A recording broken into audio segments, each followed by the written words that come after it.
Аранга аймаг аль жуулчлалыг шинэ чатандаа хөгжүүлж байна. Аранга аймаг хувийн хвшлийн оролцоог нэмэгдүүлэхийг чухалчилж энэ удаагийн хамтын ажиллагааг төрөх хувийн хвшлийн түншлэлийн эхлэл болгон өргөжүүлэх зорилт тавин ажиллаж байна.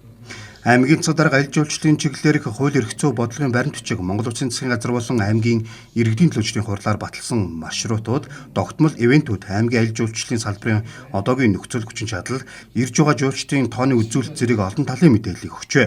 Мөн 2026 онд Цэцэрлэг хотыг аль жуулчлалын хот болгон хөгжүүлэх зорилтыг танилцуулж, энэ хүрээнд үйлчлэгээний чанар хүлээмжийг нэмэгдүүлэх, аль жуулчлалын бүтээгдэхүүнийг төрөлжүүлэх ажлуудыг үе шаттай хэрэгжүүлж байгааг онцоллоо. Аранга аймагт аялал жуулчлалын салбарт тулгамдж байгаа олон асуудлууд байж байгаа. Энэ бол одоо аялал жуулчлалын чиглэлээр хөрөнгө оруулалт бүтээн байгуулалтыг орон нутгийн удирдлагууд иргэдийн хурлын зүгээс газар олголт явагдахгүй байгаа. За мөн одоо ус аршаа ашиглахад тодорхой зөрчлүүд үүсэж байгаа. За мөн одоо дэд үтцийн одоо сул дорой хөгжил, замын нөхцөл байдал гэдэг олон асуудлуудын талаар хөндөж ярьж, за дараагийн одоо жилүүдэд хийгдэх энэ жил хийгдэх ажлуудаа одоо төрөх үеийн хвшил хамтдаа аль ажлыг хийх вэ гэдэг одоо талаар одоо зөвлөлт уулзалтыг зохион байгуул. За эндээс одоо тодорхой одоо мэдээллүүдийг өгөөд, за энэ одоо салбарт тулгамж байгаа асуудлууд аймгийн зүгээс өөрсдийнхөө нөөц боловчоонд тулгуурлаж хийх ажлынхаа талаар ингээд танилцууллаа.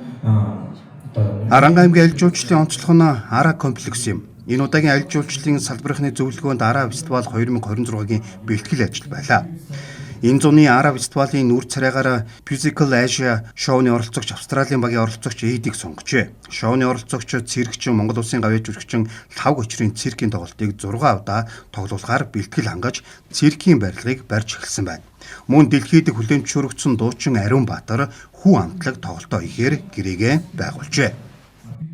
Ара комплекс бол одоо дотоод үйл ажиллагааны хувьд хангалттай зэгцэрсэн гэж бид нар үзэж байгаа. Тэгээд бид нар цаашдаа ерөнхийдөө бол Ара комплексыг ирээд одоо бид нар бол хуучин Цэцэрлэг хот зэрэг 2 он болох 3 он болох юм үйл ажиллагаа хийдэг юм бол одоо илүүтэй Аранга аймгаараа тэр үнийг дахиад 7 хоног аялуулах ч юм уу нэг ийм маршрут юмнуудыг бол бэлдэж ажиллахаар энэ жил төлөвлөлөд ажиллаж байгаа. За тэгээд бид нар ухтах хэсэг дээр нэг бас байгууламж барьж байгаа. Тэр байгууламж дотроо Аранга аймгийн яг нэг информашн хэсгийг байгуулад тэгээд тэр хэсгээрээ дамжуулаад бүх мэдээлэл одоо Аранга аймагтаа хаашаа аялжлах уу, тийш аялах нь ямар боломж байгаа талаар мэдээллүүдийг нэг дор бүрдүүлэхийг хичээж ажиллахаар одоо төлөвлөсөн байна.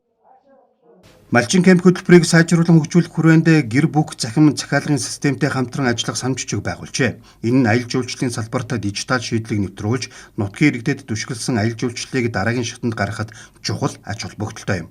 Одоогоор хөтөлбөрт 30 байршилд 60 малчин өрх хамрагдан 2004 оноос хойш дотоод гадаадын жуулчдыг хүлээн авч нүүдлийн ахуй соёлыг зурчилж байгаамаа.